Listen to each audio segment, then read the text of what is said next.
Hi, I'm Luann from Louisiana, and we have a nation at risk. It seems that what is happening to our country, I would call it a slow burn, with the dissolution of our civil rights and liberties and the loss of our nation's sovereignty, with the threat of the SPP, which is the Security and Prosperity Partnership, and the formation of the NAU, the North American Union, hanging over our heads. The American people need to broaden their rhetoric to include strong and definitive solutions and clear decisions to change the course of action. If we don't turn the tide, the tsunami will drown us all. We need some real answers that American citizens can sink their teeth into. Our borders are weak, and our country has been infested with a cancer that is spreading like wildfire. Whether the solution lies in a newly elected presidential candidate, or in congressional laws, or in the congressmen themselves, or in a combination of all of these, the time of a clear and present danger forces a quick response. If we don't rise to the occasion, we as a free nation are lost.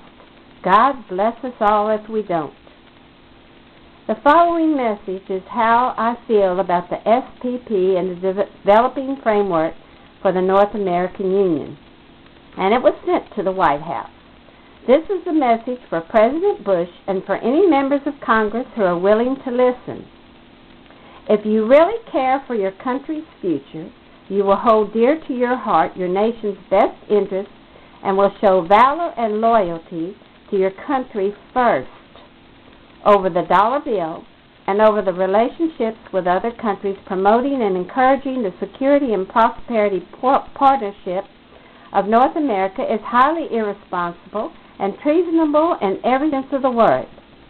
Without congressional oversight and approval of all agreements made by the so-called working groups of the SPP, along with the negotiations of the leaders of Canada, the United States of America, and Mexico, with global corporations included, in the fields of political, social, and economic reform, the sovereignty of the United States of America will be compromised. As an American citizen, I did not pledge allegiance to a North American Union, but to the United States of America. And the last time I looked, it was one nation, not two or three, under God, indivisible, with liberty and justice for all. And that's you and me, American citizens, not the illegal alien, nor Mohammed, nor the MS-13 gangs, etc., etc. It's about time to begin taking your job seriously and do what you were elected to do to make this country secure and prosperous, but not secure and prosperous under the auspices of a North American Union.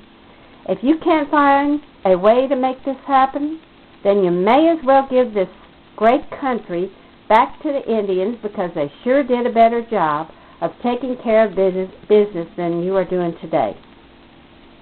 If any conspiracy has been perpetrated in our country, it has been by our government, namely the executive branch, on the American people. We have been asleep at the wheel for some time now, just waking up in time for the big crash. There were no stop signs. Millions of illegal aliens have been living within our midst, enjoying the benefits and fruits of our labors without sanctions, even so much as to trespass the boundaries of criminal behavior among our citizens.